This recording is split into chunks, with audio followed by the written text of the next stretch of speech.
Hello, it's me, Darlene Vlog.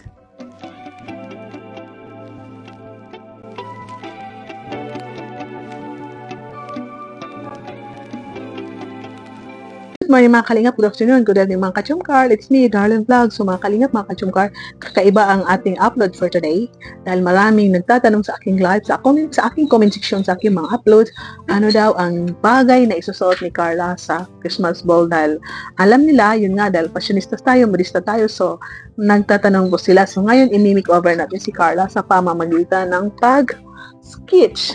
Sketch po tayo mag-sketch po tayo. So dahil marunong tayo, dahil experience tayo o trabaho natin.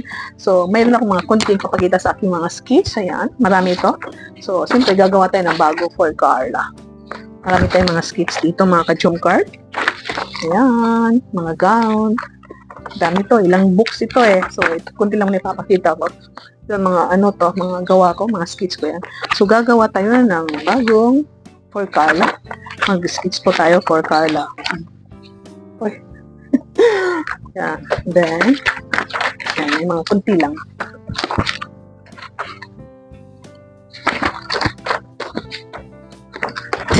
Kapakita natin. Itong bago kong gawa. Naste. So, ito.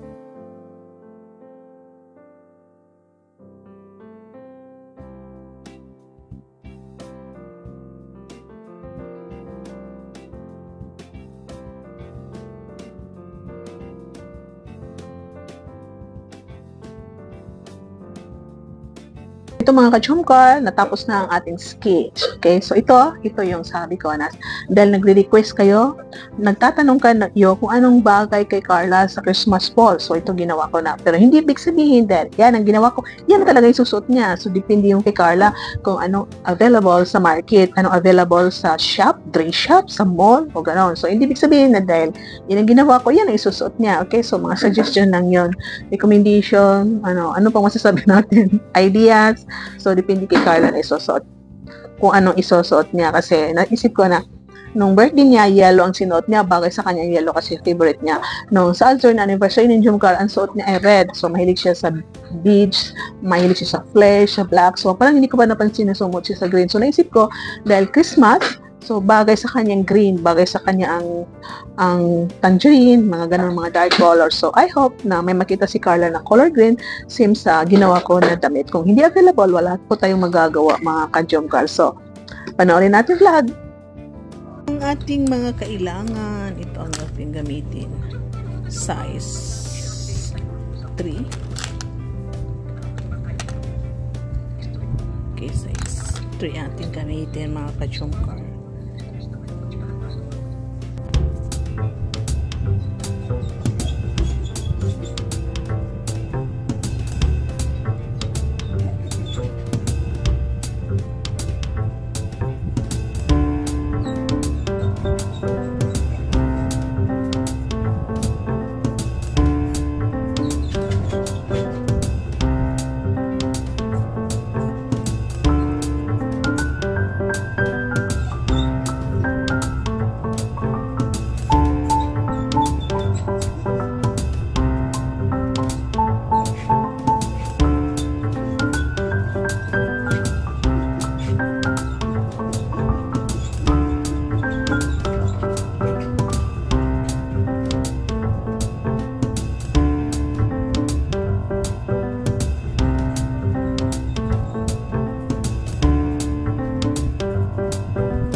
katong gigamit ni Dalis ota.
Jungkook, almost done na ito, color green. So, explain ko sa inyo bakit color green. So, makita ninyo, mag-finishing na lang tayo, mag-finishing tayo. So, ang tanong, bakit maiksi? Kasi, lagi na sumusuot si Carla ng mahaba. Explain ko ulit mamaya. So, ito mga ka-Jungkook, ang ginawa ko is, above the knee. Dapat nga masyadong maiksi ang nagawa ko. So, ipalagay natin dito ang tuhod ni Carla. Ang nagawa ko kasi mahaba ang legs ng drawing ko. So, dapat, ang sketch ko, dapat, kung walang available, pwede Carla on the knee. So, bakit hindi natin masyado iksian? Kasi baka may mga parlor games, may buhat-buhat, kung ano dyan. Baka ma-feel awkward si Carla gumalaw kung masyadong maiksi. So, makikita nyo mga ka-Jungkook, finishing na lang ko lang natin. Kung makita niyo bakit ito may putol dyan, may putol. Ang kasi niya, purpose niyan is para makita yung body figure niya. Kasi kung dito lang putol, straight lang, okay din siya. Pero dahil medyo pumayat si Carla at para makita natin yung figure ng body niya, di ba malaman siya. So, para makita natin ang body figure niya ng, yun, Tagalog, iwan. Masinsin, ano ba yun? Oh, very well, ganun ba? So, ito, para makita natin yung fit ng damit sa kanya. So, yan. So, yan. Makita natin. So, bakit sleeveless? Bakit ganito, founder, Tita Darlene or Darlene Black? Bakit ganyan ang design na ginawa mo? So, explain ko ha, mga ka-Jungkook. Explain ko. May mga tanong kayo, bakit ganyan ang design ng damit ni Carla? Kasi mga ka-Jungkook, hindi siya masyado sanay sa spaghetti sa public. Kung nakita natin yung suot niya sa beach, masyadong yung panandalian lamang. Tapos may takip siya, may siya, polo silk, para takip, tapos linabas niya. Pero hindi natin nakita na ilang oras na naka-sleeveless o spaghetti. So, hindi siya sanay. So, ma-feeling awkward siya. In the public, nabibiglain natin siya na mag-spaghetti. So, ito ang ginawa ko para masyado siyang, para hindi siya mabigla. Kung makita natin na ito, simple, sleeveless, para makita yung skin niya, para makita yung maputi niyang mga balat, kaya hindi natin siya bibiglain na mag-spaghetti. So, maganda rin ito kasi, naalala yung birthday niya, yung buhok niya nakapatong. So, maganda nito yung buhok niya, ay ipatong lang niya, tapos magbitay-bitay, magtira ng kunting nakabitin, ano ba yan? So, nakita natin, di ba, yung birthday niya, naka-yellow siya. So, nakita natin naka-yellow siya. So, ang tanong, bakit green?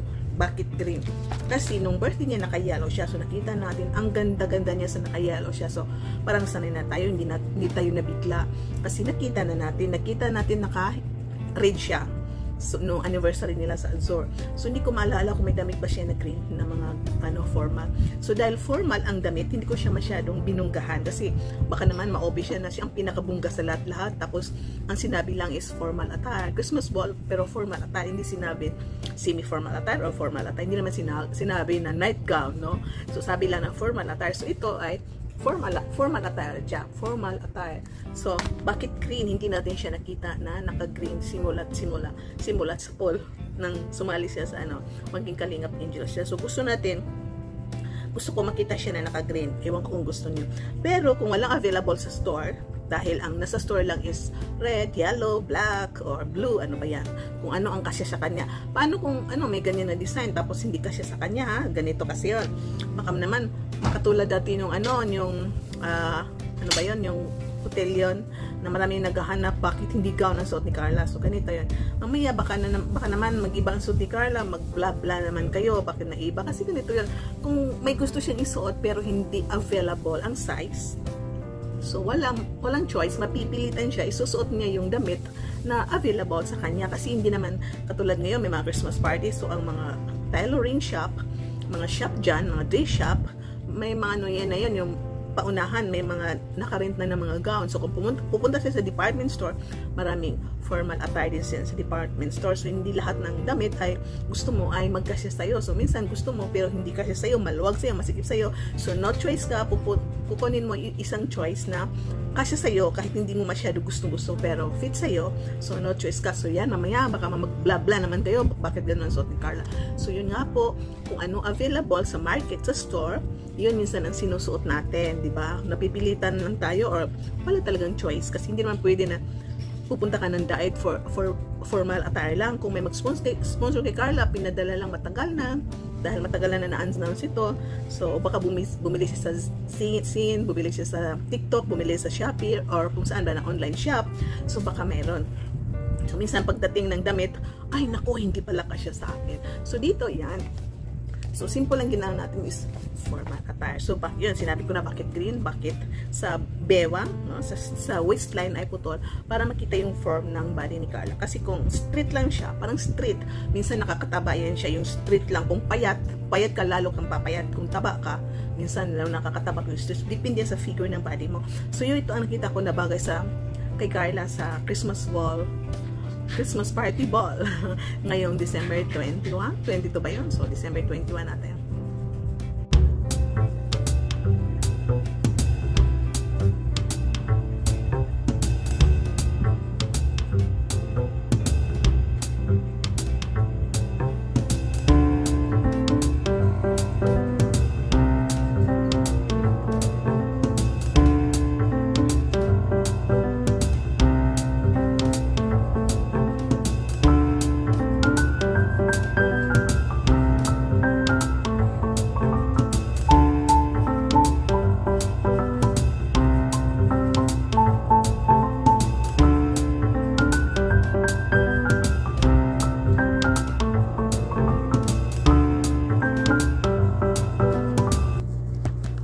So, ito yung cloth na ika-recommend ko sa dress ni Carla, made of silk. So, ang design niya, ganyan kasi mas bagay yung silk na meron siya mga glitters sa buong damit. Tapos, lagyan siya ng lining ng China cloth para hindi siya masilipan kung sa pangloob. Pero kung hindi available, pwede siyang satin or linen. Tapos, kasi masyadong mabigat ang satin, so much better na ika-recommend ko is, chiffon na meron siya mga silk. Meron siya mga glitters. Kung wala, pwede rin satin.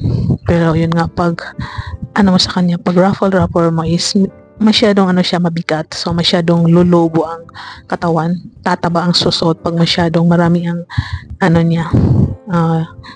yung sharing niya, masyadong lulubo pag satin ang gigamit. So yun, ang much better is linen or silk. Tapos lagyan ng lining.